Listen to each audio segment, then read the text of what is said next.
My husband was Lt Johnny Craver. Monday will mark the 2-year anniversary of his death. It is a reminder that he is not coming home. It's been 2 years since I've seen him, touched his face, smelled his skin. My children are 2 years older than the last time they had a father. Johnny was in the Army for 18 years. He had the shoulders of a middle linebacker, the presence of a king, and the intimidating roar that most who served with him will never forget. He was the silver fox, Johnny's 6 toes, and the mentor whom we all thought could never die. But it was his laugh and his smile and the way he loved our children that I adored, watching his heart melt when they would pad their little feet across the floor to his arms. He was our world, and on October 13th, 2006, our world was ripped apart. When he left for Iraq, our children were scared to death, but he told them, "It's Daddy's turn to go over there so other daddies can come home and be with their children." We accepted it as our duty to say goodbye to him, but no amount of preparation on his part could prepare us for that soldier standing on the other side of the door. The chaplain, the man in dress uniform, the soldier telling you, as if in slow motion, that Johnny was never coming home. You've lost your husband and your children's father. For the first time, I was alone, listening to the screams of my children, my son saying, "But Mommy, he was my best friend." Those are sounds burned into my soul. We had just recently moved to Fort Hood, Texas, about 2 hours away from our hometown, and it promised to be the best Christmas ever. The day after we learned that Johnny wasn't coming back, my son came to me and he said, "Mommy, what about Christmas?" In my mind, there was no Christmas without Johnny, but to tell an 8-year-old who is grasping for any normalcy or promise that we're going to survive, what I was feeling was not an option. And then there was Snowball. Snowball helped me give Christmas back to my kids. The first year with Snowball was very special because it was only about 6 weeks after Johnny died.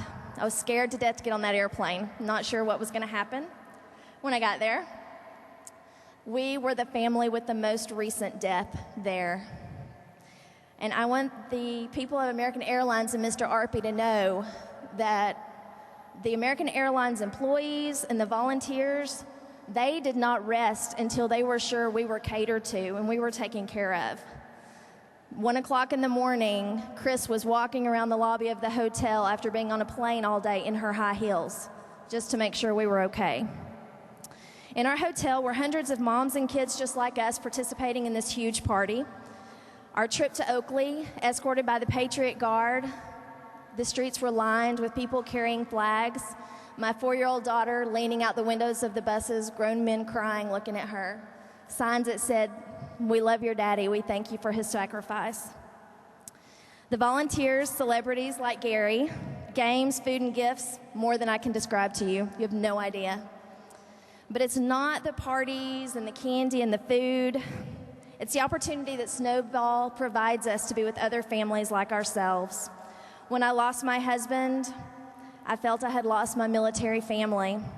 And I began to resent other wives, other military wives who still had their soldiers at home. Here was a place I could be with other women that I could identify with and who felt the same way, where my kids could meet other kids who had T-shirts with pictures of their fallen fathers. These were kids who knew, who felt it, and who were also surviving. One evening as we were at Crystal Cathedral watching the Nativity story, I think it was the 3rd night we were there, you're standing in this open garden, and I could just imagine all the daddies that we couldn't see anymore standing there amongst each other, by our sides, talking amongst themselves, talking about how wonderful their wives and children were back home, the way that we were telling our new friends our husbands had been. The last day, of course, is the big day at Disneyland. I had not seen my children smile more than a forced, polite smile since the day Johnny died.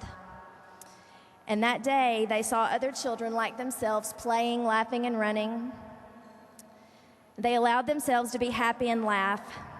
And at the end of the day, my son came to me and he said, "Mom, you know, maybe we can have fun without Dad sometimes." And at that moment, I silently thanked Snowball for giving my children hope and me a little peace of mind that I was not alone.